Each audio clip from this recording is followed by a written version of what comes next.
नहीं हटाना नहीं ओ भैया ये नहीं जाना नहीं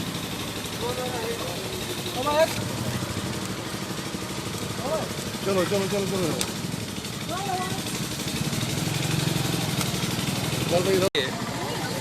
एंटी ड्रग्स को जो हमारा प्रोग्राम है तीसरा महीना जा रहा है, इसके खिलाफ जो है हमारे एसएसपी साहब श्री रमेश अग्रवाल बहुत सीरियस हैं और उनकी पूरी टीम पूरी तंदही से काम कर रही है। इसके सिलसिले में जो भी आपने देखा,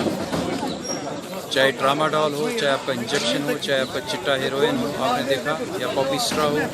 पुंछ में और ख़ास करके मुगर रोड पर डेयरी पकड़ी जा रही है। यहाँ भी पुंछ में काफ़ी सारा जो है डेयरी कोशिश करें कि इसके खिलाफ जो है बहुत बड़ी जंग छेड़े हुए हैं। और उसके चलते आपने देखा दूसरा हमारा सिलसिला चल रहा है जिसे कैनाबीज़ कहते हैं। कैनाबीज़ के प्लांट को हम ज़ाया कर रहे हैं और ये जब